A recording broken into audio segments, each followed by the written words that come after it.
Welcome back, fellow armchair generals. This is Gamer1745 here with my continuing playthrough of Hearts of Iron 3 with Black Ice 9, and of course we're playing as Germany this series. Okay, at the start of this episode, if you haven't already, subscribe to the channel. Love to see you around here more often, but really, I wanted to thank a few people here that really helped me, and were major contributors to Third Reich events.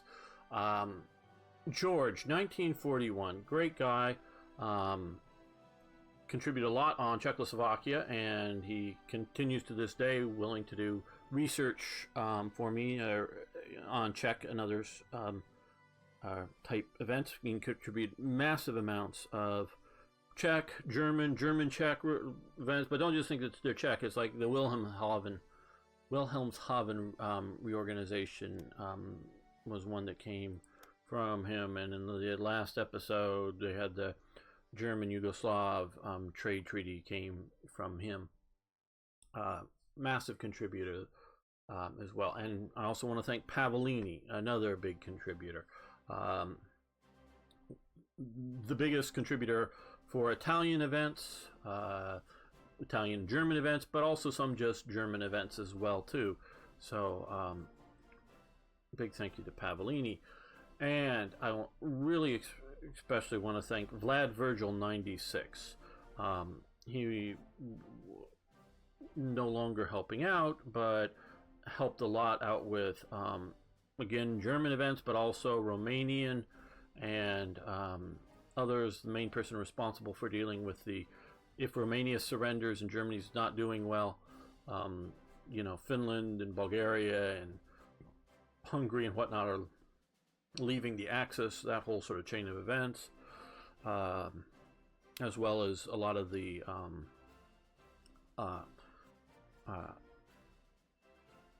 ersatz division events in Germany he did. So I want to thank Vlad Virgil, and I also another special thank you out to Kalian 911. She was, while she was active,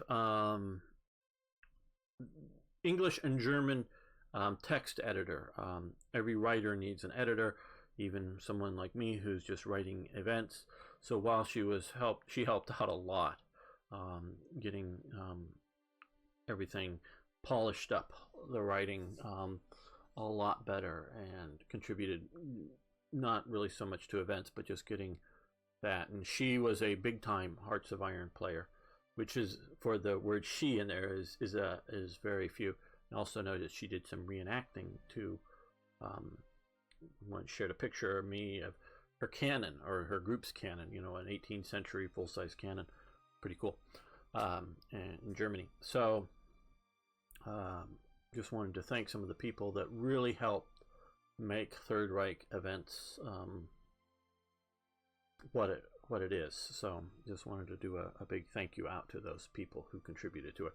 There are other people who contributed little bits and things to it, and of course all of the people who contributed any sort of bug report helps as well too. But those guys are the major contributors. Oh, and I almost forgot. I literally almost forgot. Count Blue, who is our current maintainer for Third Reich events. He's the guy that, you know, every other day when Black Ice puts out a new version of, you know, the team puts out a new version of Black Ice, he's the guy who does the thankless job currently, because he has more motivation to get it done faster than I do, to do the necessary updating of files to work with the new version. So that's what he has been doing, not so much, you know, modding. Well, it is modding, but just going through and making the updates so that you can play it as quickly as you can with the newest version of Black Ice. So I just wanted to thank all of you, especially also Count Blue. I don't want to forget him. And so you guys really make Third Reich events continue to be what it is. Okay, engineers upgrade. See, I told you these things happen pretty fast. And that would be this one. Grayed out. Okay, let's go over to any tank upgrade.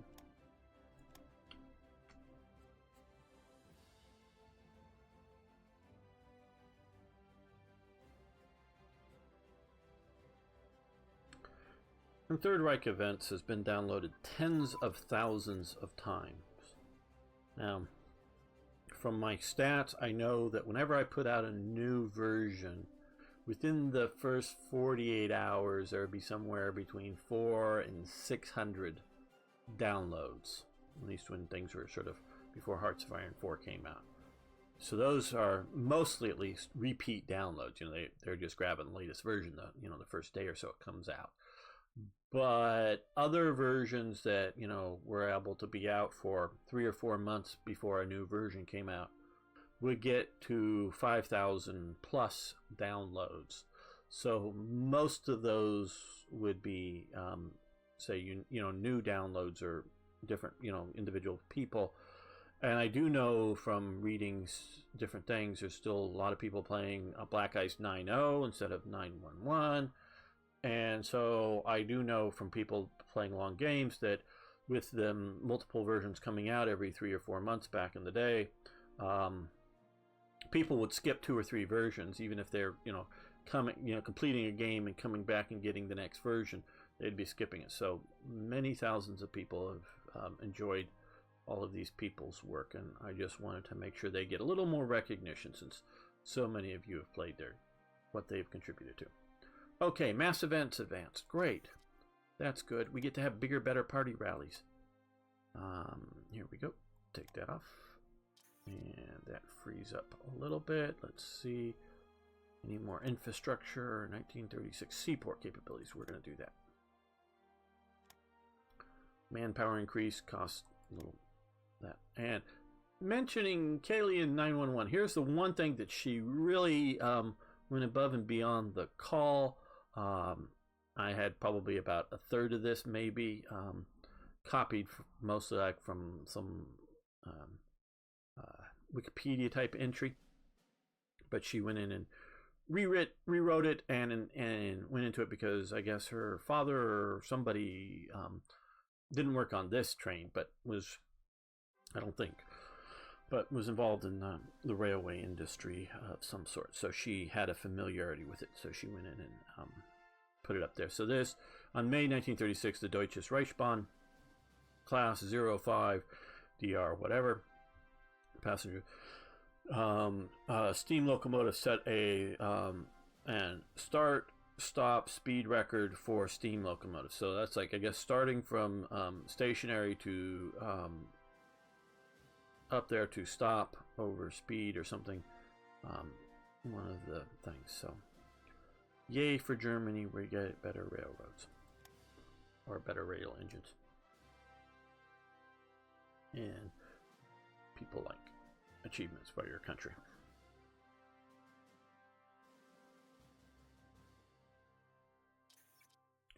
We're now up to very high, so we're bouncing between high and very high popularity. This, our diplomatic service reports that Father Coughlin, a populist progressive radio priest whose slogan is social justice, is a strong supporter of the Union Party in the USA. The Union Party is an anti-capitalist, anti-communist leftist party. Father Coughlin was often voiced his support for Hitler and Mussolini. His social justice program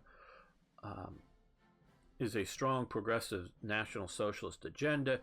He is working on making social justice the means to promote progressive governmental control and limit freedom. Notice, social. Will the term stay around? Okay, so I've seen him on TV, even on Fox News. My goal is to be a social justice person.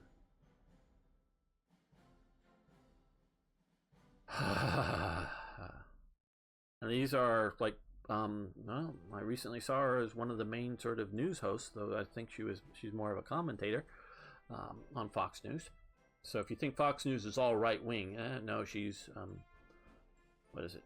Bethany Williams, I believe, is who was the woman who I know, talks about this. So the people that are saying social justice in modern day parlance in America, but also other parts of the world, but I know sort of America, talk about social justice warrior, an SJW warrior. This is the Progressive Party. The progressives were the eugenicists. Hitler verbally, in multiple cases, got his eugenics ideas from American progressive eugenicists. They had a lot of the same goals as Hitler. They couldn't implement them in the U.S. because it's not legal to kill people in the U.S. It became legal to kill people in Germany. So all of you people who, and I know some of you are leftists that watch the channel. I'm happy to have everybody watching. It's not like go away if you disagree with me. Please watch me if you disagree with me. And you can learn why I disagree with you. I don't know if it's going to change your mind. But, you know, I want people who disagree with me to watch. And I want you to know why I disagree. Not just, oh, he's a Republican, you know, as a label, or oh, he's a capitalist, or oh, he's a whatever. So, and then by labeling me and by other people have labeling me or people with my opinions, labeling them can sort of dismiss them as the bad guys or the not so good guys or not as good as us guys. Okay, so if you know, why I disagree. This is why I disagree with you. These are social justice people. Now, I get the idea, and we've talked about it like in the previous episode. Hey, yeah, I want health and safety rules at work. I don't want the big swinging death thing that you got to dodge every time you enter and leave the factory building. That's, you know, if you get hit in the head, you die. Well, hey, we don't care. You got to learn to duck as you enter. And, you know, no, you have, you know, you build a healthy, you know, reasonably safe, you know, obviously if you're building steel and there's molten lead or molten steel coming out of something, that'll kill you if it pours all over you. So, you know, you put up guardrails and you have certain levels of safety, but you have also certain levels of training because it's, you know, building these big, huge steel things. It can be dangerous to work around. You know, you can't remove all danger in life. Reasonable. Now, everybody may not agree on what is reasonable, but reasonable health and safety I'm for. Okay, yeah. If you're talking social justice, well, equal rights for different ethnic and racial groups, well, yeah, I'm with you on that. I'm not, because back in this time, there were the Jim Crow laws in the South. There really were. There were, you know, the Jim Crow. You look at it, you know, that whites only drinking fountains, whites only this, blacks only this.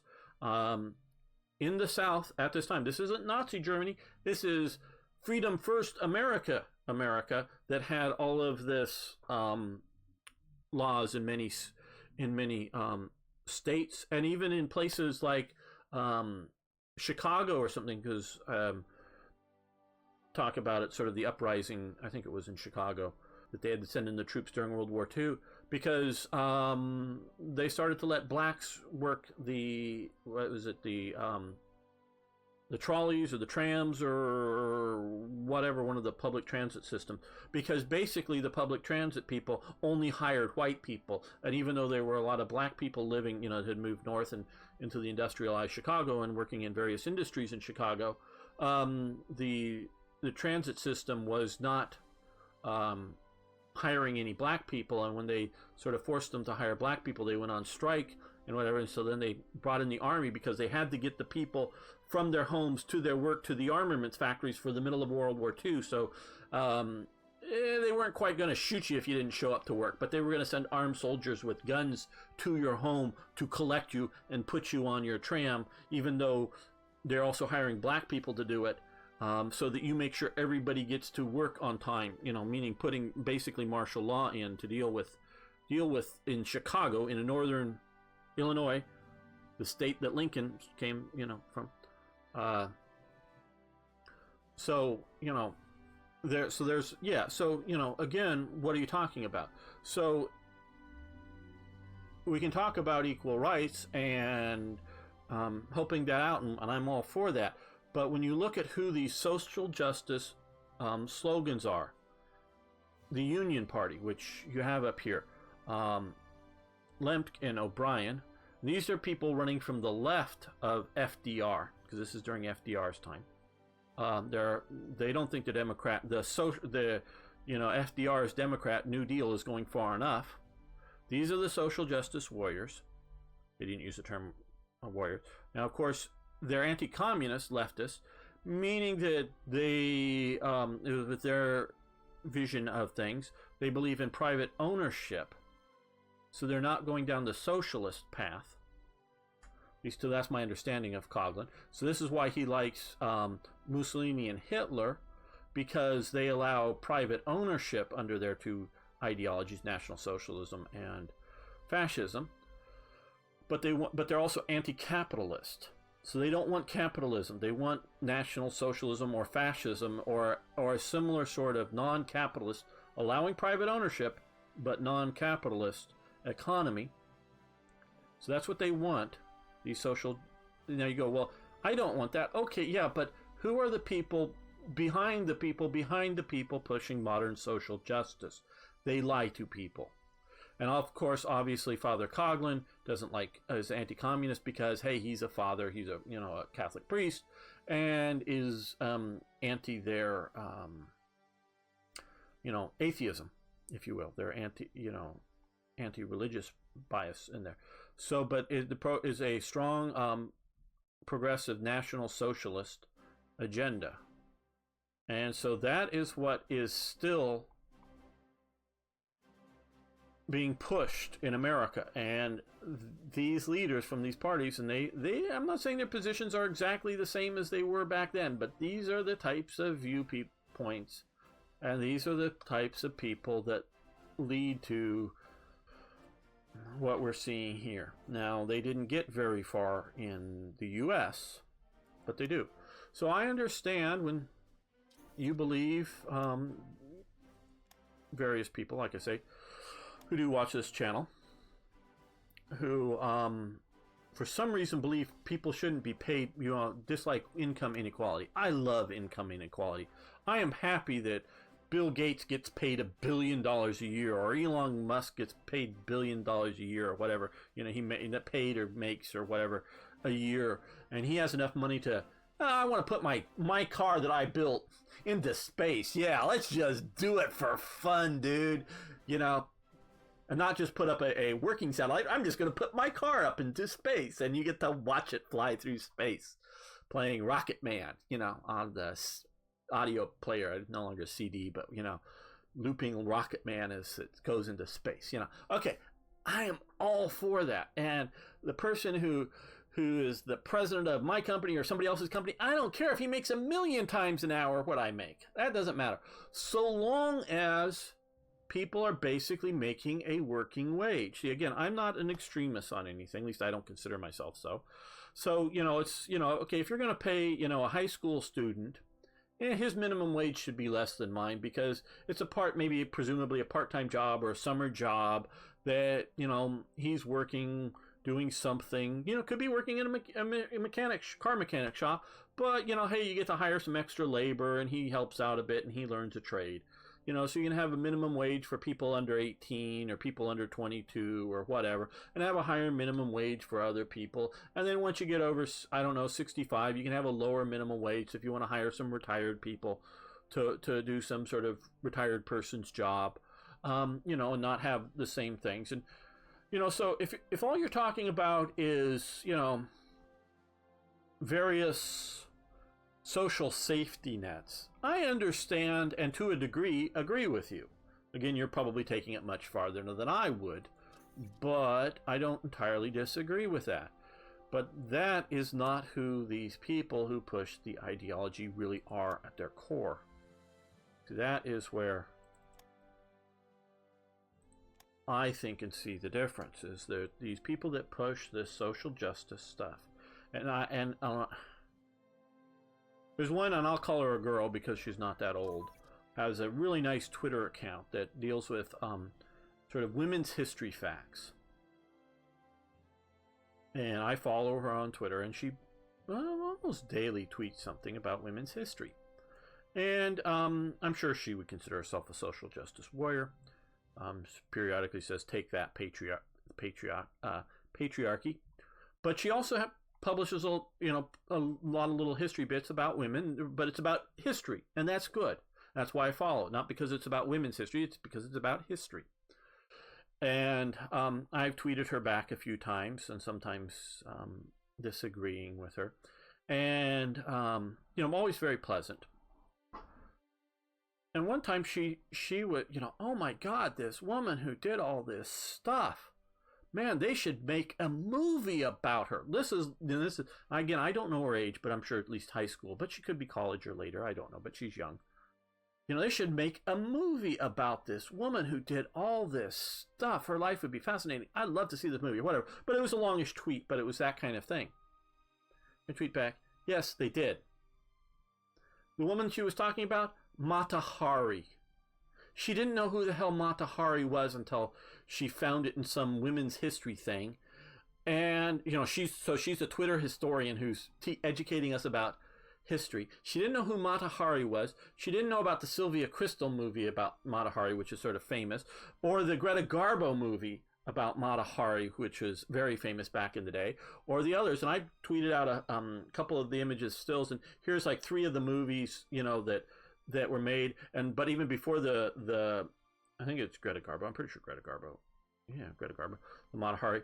Even before that, there was a silent movie before that, and there were a couple of other language. If you look it up in Wikipedia, and you go, "Oops," she replied back or something like that. So she is someone who is supposedly an avid women's history person, and she didn't know who Mata Hari was. So I have to wonder about these people who are pushing social justice. Do they know what they're actually pushing? Oh, they're fighting the man. They're fighting injustice because they're fighting for justice. But I don't think a lot of them really know who and what they're doing. And this is sort of the thing that I think is why I find what I do here so important. Is not, ooh, Nazis bad. And this is why I often call them National Socialists. So when you hear the term National Socialist somewhere else, well, it doesn't mean that they're anti-Jewish. Because I guess you could, have, if you're a nationalist, and I sort of hate to do this, sorry Jews, if you're an Israeli nationalist and you're also a socialist, meaning you're not an international socialist, yeah, that's technically National Socialism. Obviously, it's not the killer Nazi group. That, please don't go there. But so you can become National Socialist without being Nazis. But part of what I'm trying to show is how all-pervasive their influence was onto society. And so even when their influence may be good, and even if you have a new party, a new thing, that doesn't have, isn't a warmonger and conquering power, and isn't anti-Jewish, though most of the leftists are anti-Jewish in modern society, here's, such and such New York Times writer is Jewish. Yeah, I know, but you go look at Linda Sarsour, the sort of American Palestinian or whatever activist woman who has lots of hate tweets against Jews, not against Israel, but against Jews and these other people. And it's all this pro-Palestinian, anti-Jew stuff. So trust me, the modern left is anti-Jew today. They really are. So I'm trying to educate people that the next fascism, though, and I don't mean the ideology of Mussolini, I just mean the sort of let me restate that. The next totalitarianism may be wonderful, beautiful, and pro-environment and save the world, but it's still going to be totalitarianism. And yes, I guess if you truly believe that the world's going to die, I've talked about my historical evidence for global warming, but also that it's goes in cycles. But we can get to that some other time. But if you truly believe that the world is actually going to die and humanity is going to die, then you might think totalitarianism is a necessary thing. But that's what you're sort of pushing. Whether it's good totalitarianism or bad totalitarianism, just because they want recycling and all good stuff, doesn't mean you should want totalitarianism. Because so far totalitarianism has always gone wrong. I know next time they'll do it right, but it's always gone wrong. Okay, back to the game. Medium artillery upgrades. Okay, yes, so when we hit this one has grayed out these two. Heavy and regular. So we're going with medium for the mixed support as well as the motorized mixed support. And that's also, of course, freed up another thing. So let's see. We will do anti-tank here.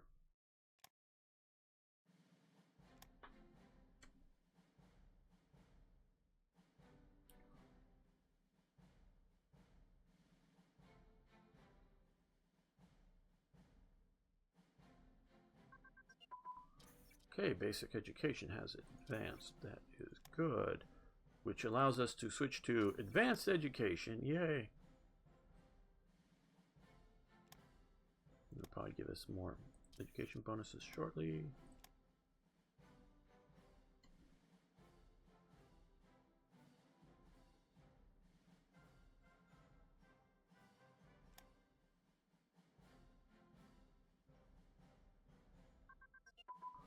Medium artillery upgrade. Yay! And we're stopping that. And we're going to switch this over to light armor. This way we'll get like Panzer IIs or something, or whatnot, attached to units that have this. Oh, and this is continuing because we have basic education advances. Let's look at some other fields of research. Again, 36 technologies. We're trying to be as efficient, but covering different areas. Cruiser fire control. Let's get it out of the Dark Ages. Oh, yeah. Things like that are upgradable, so our current light cruisers will have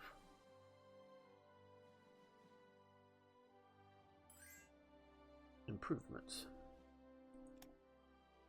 Okay, we'll buy some crude oil from you.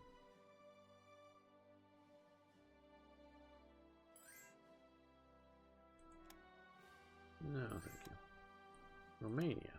Yes, because we want to improve relations, particularly with Romania.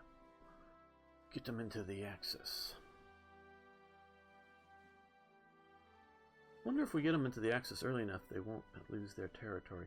I know I'm pretty sure the event that fires that gives Bulgaria these 3 provinces won't fire. Well, it might delay getting Bulgaria into the Axis. If Romania is in the Axis, but I wonder if Bessarabia here would stay.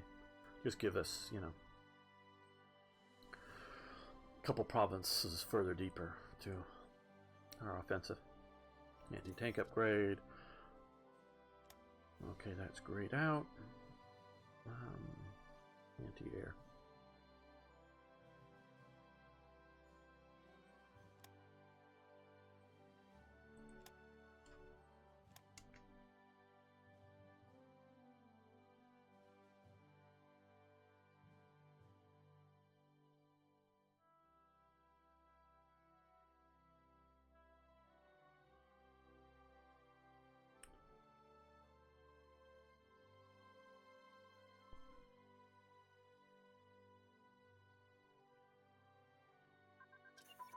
You just wait a moment. New things will be happening.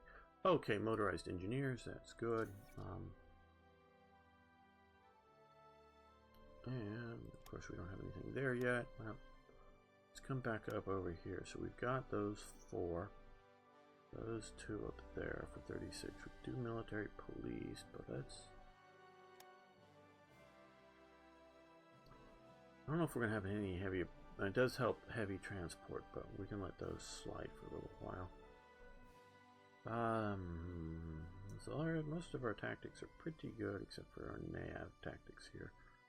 So let's port, or no, port strike, naval strike. Okay, yeah, naval strike, that's good. I don't normally strike too many ports. They normally have a lot of anti-aircraft guns. And March C, I thought this was cool. You can see here it's pretty far out there. It's an artificial lake, part of the various projects to improve Germany. It still exists to this day. To improve Germany and put people to work. Lots of men with shovels digging this out. Making an artificial lake for Hanover Lower Saxony, Germany, to go boating on. There's sort of one of the ceremonies, opening or some sort there. So have a swim. And no, it's not, shouldn't necessarily cost this much metal, energy, and other things, but this is just one of many projects that are going on. It's not the only project, just one of many.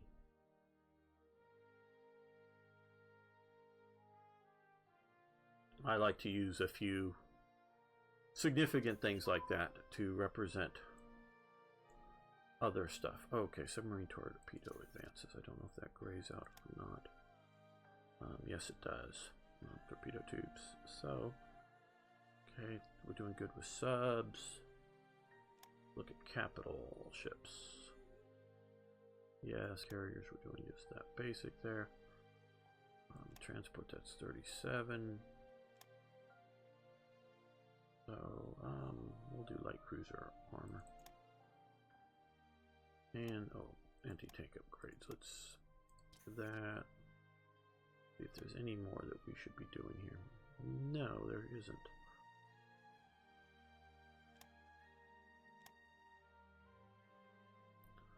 We are pushing enough ahead that we might start doing 37 stuff early. That's fine, so long as I get all the 36 most efficiently done.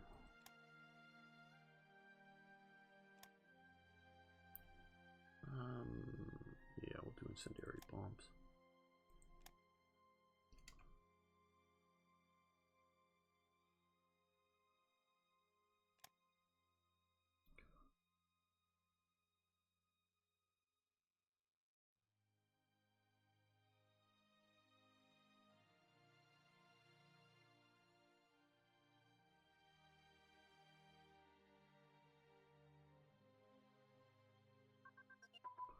Light armor.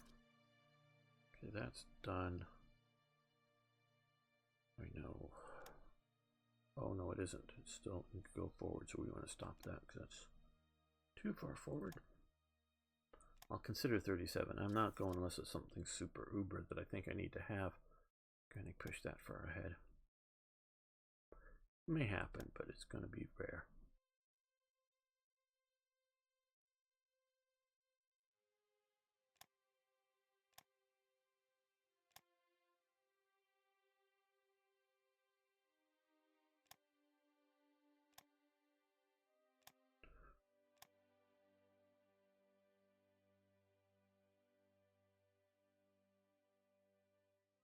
Now, I don't know if you'll be interested in this, but at least one viewer likes to watch me on 1.5 or double speed. So you might try that if this is sort of slow, because I know if I just click this up, it's just going to be a second, and I got to stop and pause it again. So it's going to happen. So if I'm going slow, you can, and I listen to it at double speed. No, you can still. I've sounded funny, but you could still hear me. Just to get through some of these faster. Okay, the Welterau main Tambler Schemlung, okay, was a purpose-built from 1936 to 37 military bunker belt between somewhere else in Lower Franconia in Bavaria, together with the Neckar ersatz positions and the Bavarian Czech border positions. They should protect Germany against any quick attack from the east and west, which would have led to split off the southern half of Germany. Wow. See, I didn't know anything about any of these. So thank you, revolverheld, for making these. Okay, 800 supplies. We're going to afford that. The money, obviously, we can afford that easily. So pillboxes, Frankfurt on Main, and off Schagenberg.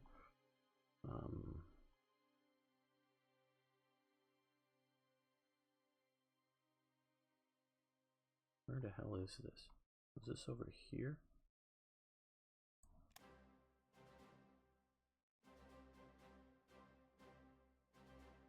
No.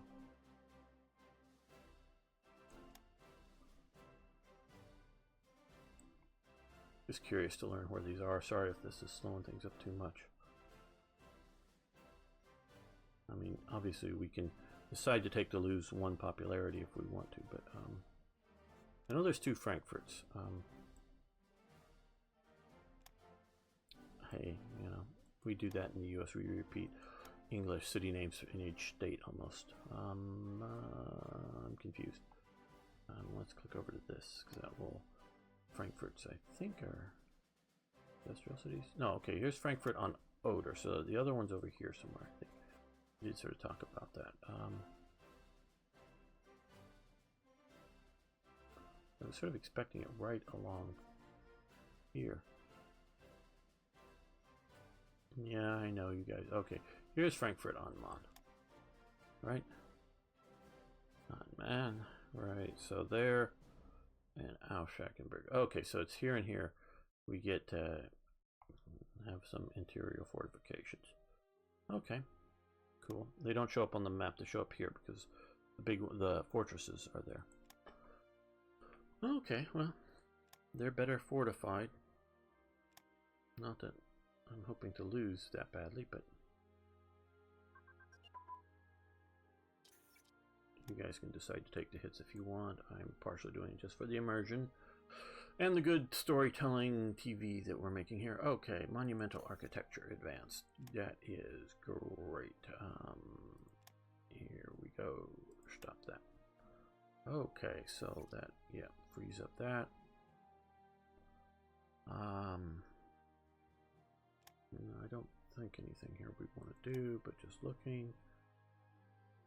Construction, not yet. Maybe soon. Maybe sooner than I think, if I'm not going to find any 36 tags, because I'm pumping through these guys fast and I'm really focusing on this. Our diplomacy is still just being used up a tiny bit, not really influencing anybody. Our spies are slowly decreasing, so that's about the right amount for that. And our officers are very slowly increasing. We'll pump that up later on. After 36 or something, we'll get a penalty will be removed. Okay, we'll do assault gliders just to get that out of the way and done.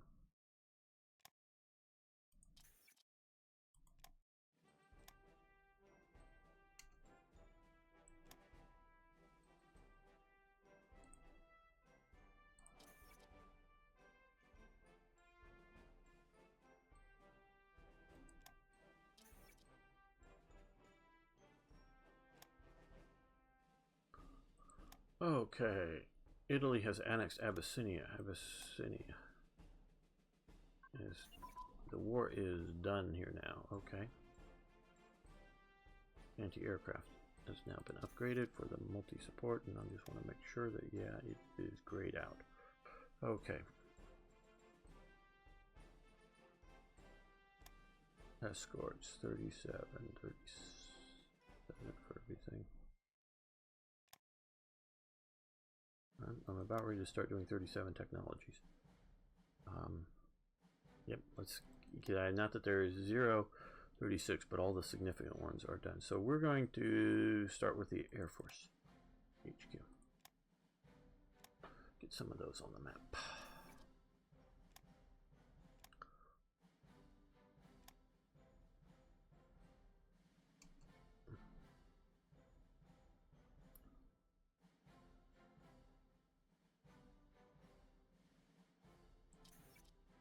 I'm just sort of waiting for an event to happen to lower my descent levels. There are events coming at some point. Maybe to lower it first, I don't know. If it gets more than one, I'll start putting ICs into it. The Marine Einherrenmal Levo, still there. It's somewhere on the coast up here. In Kiel, there we go, up here in Kiel. Nearby, outside of it, I believe, I think it was there. Somebody took a walk-through tour of a German U-boat, museum. It's on land. It's a real German U-boat. That was sort of why I watched it. Good stuff to watch. It was originally done at, there's Hitler. This is at the commemoration of it.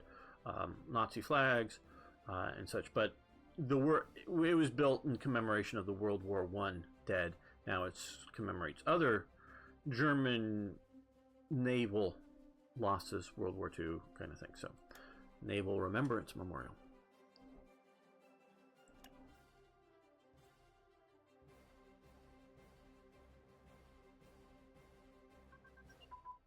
Oh, okay. Wow, that still.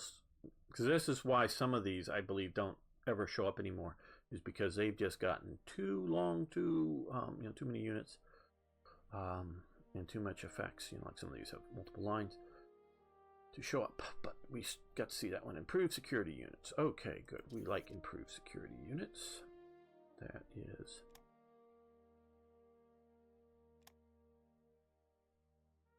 Oh, it's up under infantry, is it? Yes, here it is. Not going to improve that until 1940. The offset there, okay. And so reducing suppression by all kinds of stuff, and thank you guys for having the SA units in here as well. So it helps our SA or other, including just regular reconnaissance units, suppress better. And since we're going down this path, let's also do naval HQs.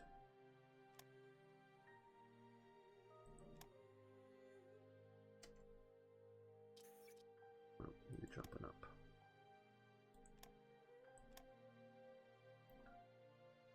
We almost have a destroyer. Or another destroyer. High density alloys, great. That is grayed out. Basic anti-tank ammo, yes, we want that.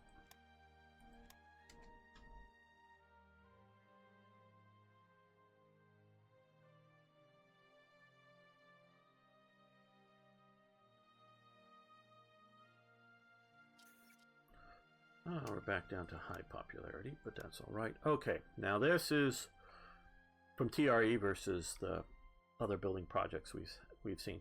This is starting out, the West Wall, the Pioneer program is really sort of the first element of the West Wall to be in any real sense built. I'm opening a can of Coke. Wish I could have, like I've said before when I was making one of the War in the East episodes, when you have sit there and watch the other side do its turn. Wish I had a sponsorship program. I could like sponsor some drink or something and try to sell it to you.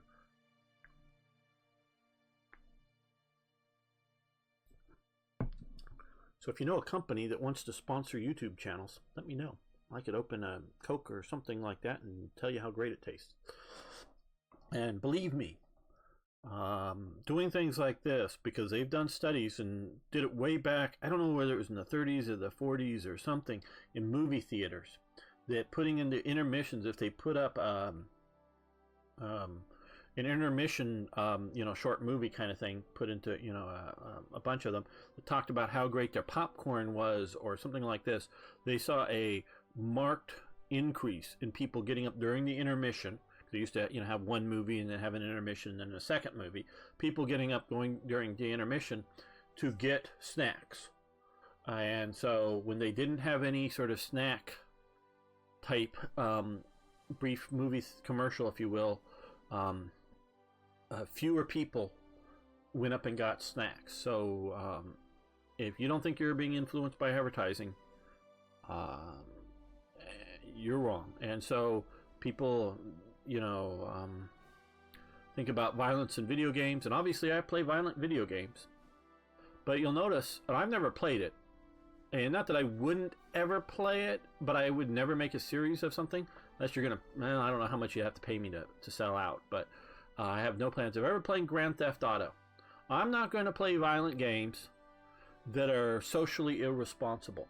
So you want to do all the violence that is appropriate and set in World War II, guys with guns shooting other guys with guns, if you will, soldiers, not weird, sick violence, but, wartime violence. I play a lot of War Thunder, shooting tanks, but sometimes when you get hit, you see where the rounds would impact on the crew. They're just in sort of silhouette form, so it's not gory or anything like that, but, so whether you're flying aircraft and shooting other aircraft, or you're shooting, machine guns at each other, I'm all for violent video games, but I want them to be in a socially responsible type manner, like in the military. So it could be, modern day U.S. Army guys or somebody playing the terrorists, shooting at each other, or something like that, that's set up in a military sense. That's why what little I know about what PUBG, Player One Battleground, to me doesn't look that. And I don't, maybe there's some storyline that I don't get, but I don't know that I would make a channel of that. Now, if you're talking Call of Duty, absolutely. I may get Call of Duty at some point, the new version, and play it for the channel. So if we're talking socially responsible violence, I'm with you. If we're talking cowboy shootouts, the sheriff shooting the bad guy, I'll play that game. and I'll play that game for the channel. So, and sort of like Star Wars, okay, it's science fiction, Star Wars Battleground or whatever. Okay, I'll play that game. I'll play violent video games. But even that, though, they still have an influence. Because you know what? People, I believe in violence. That doesn't mean I believe in going around and hitting people over the head in the street or doing these sick school shootings or anything like that. I believe in, there's bad people out there or people following bad causes that need to be shot. War. Police officers shooting bad guys, I believe in that. So if it was if you played a police officer shooting bad guys appropriately, I'll play that game, so I want people to realize that there's violence in the world and you need other violence to counter it. Okay, back to this. Just need to get a bit of Coke there. And how many of you have gotten up and got a Coke or some other drink to drink? Please post below if you did. Okay, so these are two of the bunker models that were made, that were done, and they put out these things. Small bunkers were set up with 3 embrasures towards the front. The walls were 20 inches thick. 500 millimeter soldiers stationed there did not have their own beds, but had to make do with hammocks in an exposed position. Similar bunkers were erected in small round armored lookout sections on the roof. Program was carried out by the Border Watch Grenzwatch, a small military troop active in the Rhineland immediately after remilitarization. Okay, so to sort of interpret this. This is the sort of steps entrance here, to where you enter it and come in here. Then there's this, so you could stand there and shoot at people trying to either like get through this door or trying to come in and to get through this door. So you could shoot it, with a pistol or a rifle or whatever, but people in there may be throwing a hand grenade or something like that trying to get in. And then this is getting in. These, I believe, are sort of bed positions, like they say for hammocks or something, set up there. Bunks of some sort. Now here's a machine gun firing position that covers the entrance there. This, I'm not quite sure if that's like some sort of an emergency thing, because there's also that there, and I'm not exactly sure what that is. And this is like, I think, your main front towards the enemy. So this is, this is out here somewhere is where you got the enemy, and you're shooting your machine gun at them. If they get around the side and like trying to blow their way, and you got another, I don't know that this would be like a full machine gun, an MG34 or something, maybe just a MP38 or a pistol or a rifle shooting at you, as you try to breach the door. So that's what that one's doing. And this is sort of similar. You come in through here. You got these guys shooting at covering the door. Again, I'm not sure exactly what that is, but here, and this is like a steel plate if I'm not mistaken, put into the concrete, that you would then place your gun or whatever that is shooting out in front of you there. So that's just a couple of the designs for the bunkers. So we can start the Pioneer program, or no walls for the Reich. And this is an important decision point. Third Reich Events has several of these. So if you don't start the Pioneer program, you won't ever get event-driven West Wall. You can go in and build it. Just use these. This is cheaper. I haven't quite done all the maths, as the British would say, but I'm pretty sure this is cheaper. But it does have a 3% effect for now until January 1, 1968. That's sort of when a black ice disappeared. But there's later events that remove this effect. But this is the current effect plus the immediate sort of cost. So absolutely, we're going to pay for that. Now, what you need to do is come down. Okay, it's just starting the program. This doesn't put the events in. Later on, some of them at least will put them into the production queue, mostly completed. The reason I do that is to increase practicals. Because if you just put them on the map, like a little pillbox thing is not a fortress. It doesn't really increase practicals much. But if you put them in the production queue, it will increase practicals. Okay. General Walter Wever, he was an army general who moved over to the Luftwaffe, and on March 35th became chief of staff of the Luftwaffe. He was the main big guy proponent in strategic bombing. He wanted, you can see, destroy the enemy air force by bombing its bases and aircraft, and talked about this. He was the main proponent for this, and he was actually a rather good pilot. Now, when he moved over from the army, he was too old to be a fighter pilot, because you got to be like under 25 to handle being a fighter pilot or something. And definitely over 30, you're too old. Not too old to fly, not too old to do fighter maneuvers, but the young guys are just that. So, but he's a good pilot, and it's one of the planes that he flew around. There's he was one of the few guys that got this medal with the diamonds. Those are supposedly they're not necessarily like high quality, expensive diamonds, but they're real diamonds. On the swastika and on the eagle there. And a good pilot. Boom, he dies. You have an 80% chance that he dies because he did die historically. Basically, he took off from the airport, and what was it? The aircraft was airborne when the wing dipped. The Heikel stalled and went into a horizontal cartwheel akin to a ground loop, but at low level altitude it crashed and exploded in flames, killing him and the flight engineer. It says the aileron gust locks were not removed. So basically it was impossible to fly the aircraft, from what I understand. They didn't check it and remove it. And so there's Hitler, there's Göring, there's his son in the HJ, his wife in black, and his younger son also in the HJ, and other funeral members there at his funeral. So we get this. So now we can do a loss for the Reich, which will lose the leader, Wever. Or we can do the sort of, this is sort of the Black Ice version. So when I originally, and I think it may have changed for Black Ice, but I ream it out. Originally, they just had him die. So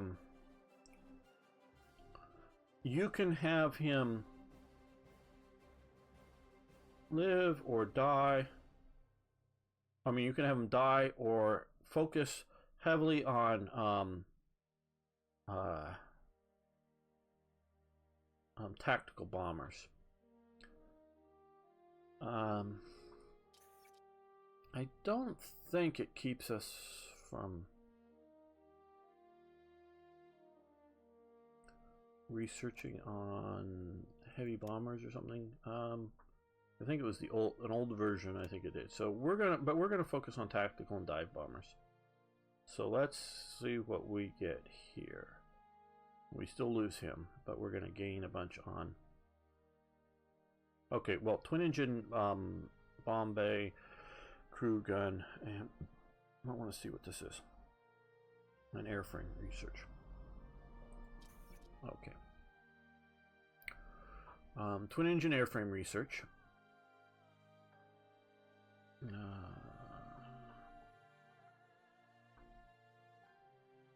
It's got to be here somewhere. Twin engine airframe research. Well, maybe. Okay, so that's almost done. Twin engine bomb bay. That's at 38 and just stopped. And what was the other one? Twin engine bomber crew layout. That I believe is over here. Twin engine bomber crew layout. So those we can choose to do this. Originally, I think it locked down for a while, but I don't know if it still does. The ability to research 4-engine airplanes for Germany. It'd be really sucked if I lose that.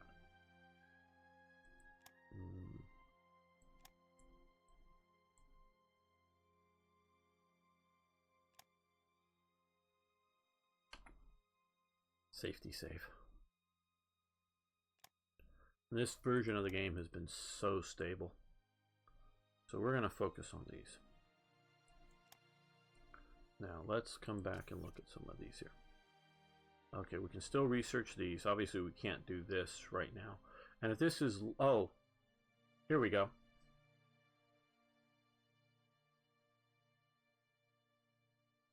Okay. You see, and I'm because I really don't care about building them. Sometimes I built them just as sort of kind of bombers for a little bit of strategic bombing of the Soviet Union to help break them up, or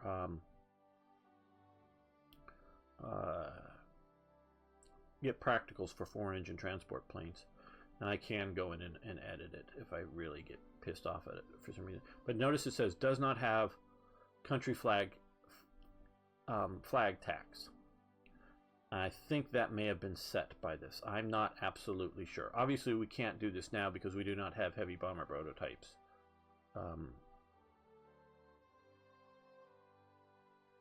Anyways, here, or whatever, we need to do some more of the 4-engine armament research.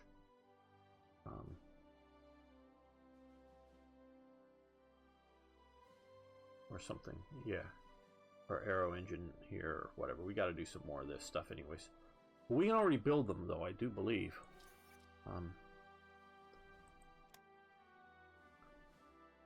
Yes, we can still build these guys.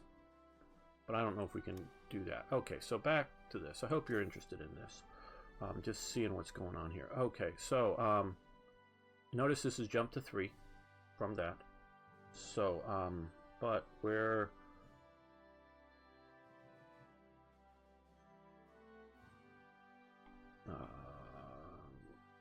twin-engine airframe research.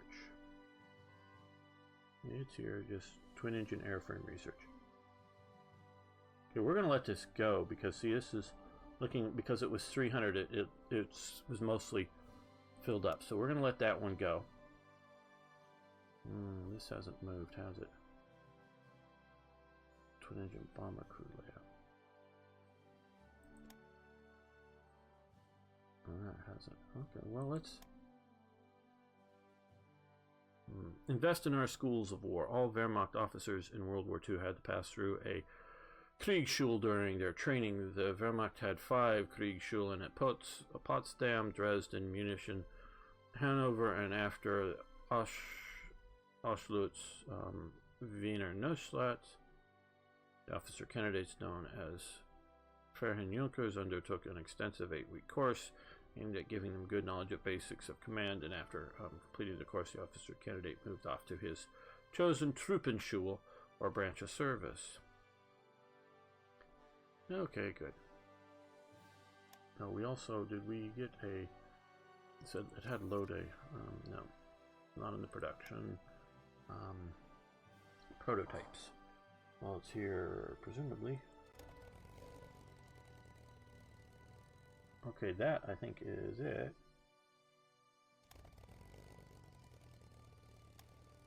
Unless it's... No, that isn't it. So those are our prototype medium, light, and close support bombers from that event.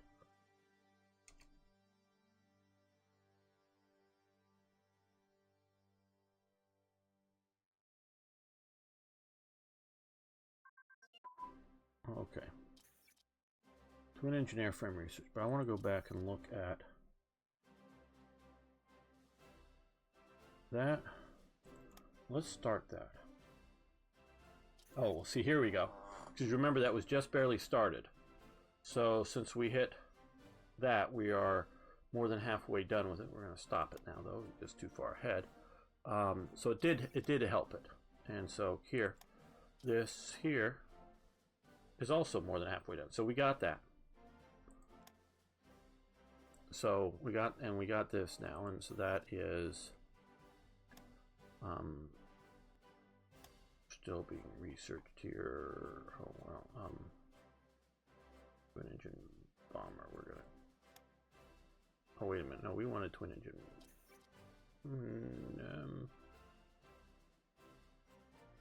Yeah, we wanted that canceled, didn't we?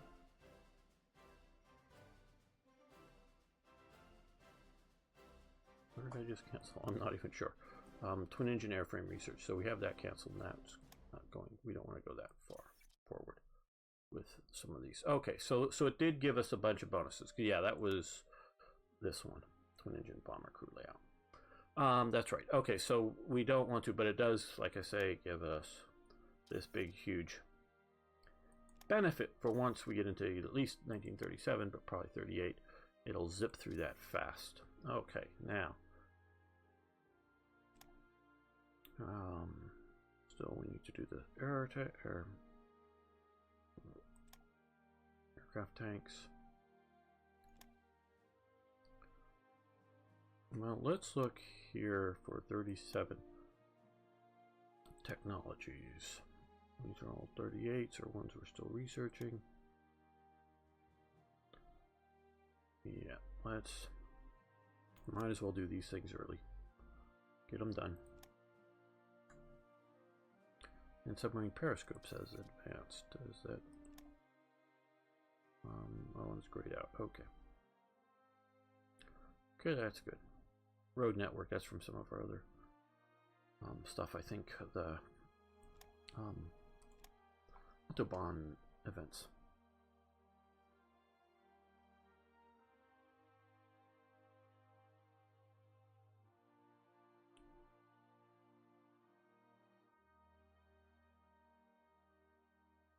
So we'll see if there's, I don't know if there's any real negative consequences right now. Maybe this will be a day grayed out even when we could otherwise get it. Okay. I've been waiting for this. Need to have enough money and or resources or something here. Let's see the plans.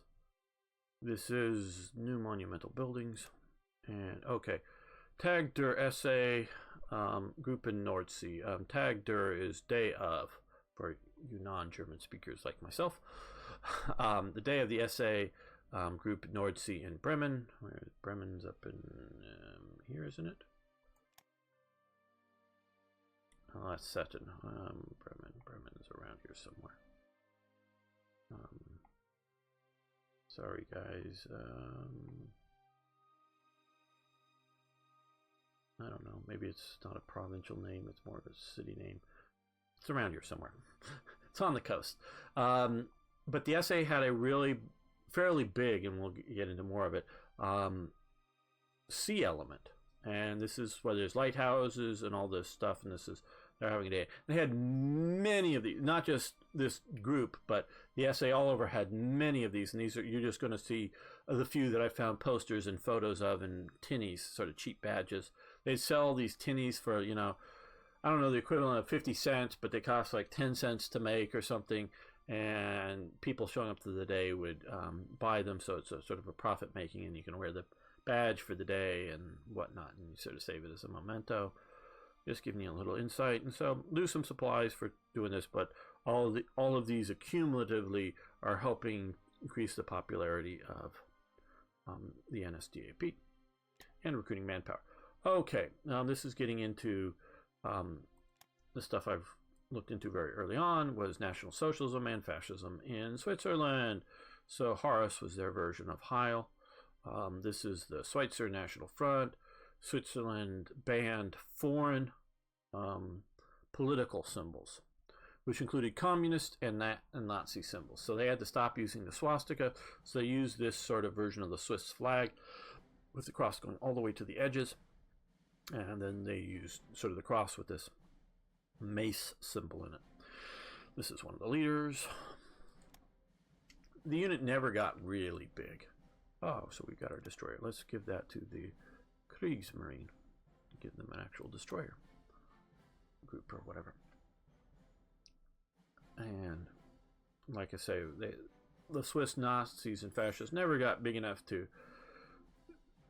win the one out of all the fascist groups, because there was also a French fascist group as well as a Italian fascist group and German Nazi groups.